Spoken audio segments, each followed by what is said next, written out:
মুসলমানদের অন্যতম ফরজ একটি ইবাদত হজ।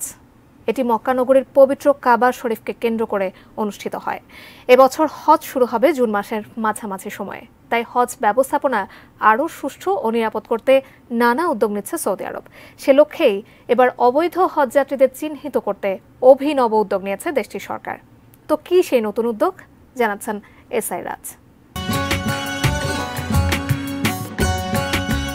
ইসলামের ৫টি ফরজ তথা আবশ্য পালনীয় ইবাদতগুলোর মধ্যে হজ অন্যতম। এবছরের হজ অনুষ্ঠিত হবে চলতি বছরের জুনে। এ লক্ষ্যে গত ফেব্রুয়ারি মাসেই হজ প্রক্রিয়া সহজ করতে নাগরিক ও অধিবাসীদের জন্য নিবন্ধন চালু করে সৌদি আরব। এছাড়া হজের সময় যেন পবিত্র দুই নগরী মক্কা ও মদিনায় অতিরিক্ত লোক সমাগম না হয় তা নিশ্চিত করতে আগামী ৬ জুনের মধ্যে সব বিদেশি ওমরাকারীকে সৌদি আরব ত্যাগের নির্দেশনাও দিয়েছে দেশটি। এরই মধ্যে নির্বিঘ্নভাবে হজ পালনে ২৪ এপ্রিল থেকে পারমিট দেওয়া শুরু হয়েছে। সংযুক্ত আরব আমিরাতের এক প্রতিবেদনে বলা হয়েছে, স্থানীয় নাগরিক ও বাসিন্দারা সরকারি প্ল্যাটফর্ম আফসার এবং সৌদি আরবের হজ ও ওমরা মন্ত্রণালয়ের নিজস্ব ওয়েবসাইট থেকে এই পারমিট সংগ্রহ করতে পারবেন।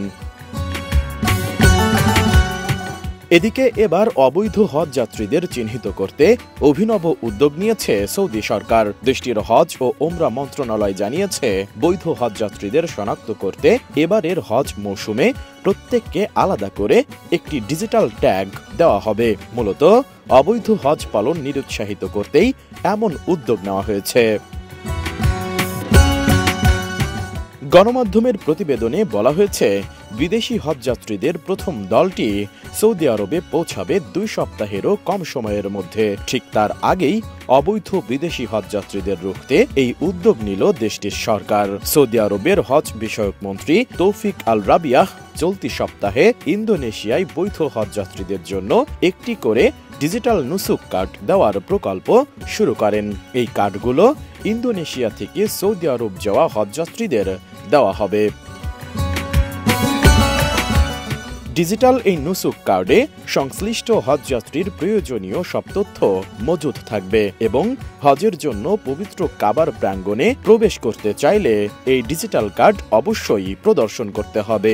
এছাড়া হজের অন্যান্য আনুষ্ঠানিকতা পালনেও বিভিন্ন জায়গায় এই ডিজিটাল কার্ড দেখাতে হবে। সংশ্লিষ্ট দেশের হজযাত্রীদের জন্য ভিসা ইস্যু করার পর এই কার্ডটি সংশ্লিষ্ট হজ অফিস বিদেশি হজযাত্রীদের কাছে হস্তান্তর করবেন এবং হজ পারমিট ইস্যু করার পর স্থানীয় সৌদি হজযাত্রীরা দেশটির সংশ্লিষ্ট সরকারি কার্যালয় থেকে এই কার্ড সংগ্রহ করতে পারবেন। এসআই রাজ, ডেস্ক রিপোর্ট, এটিএন নিউজ।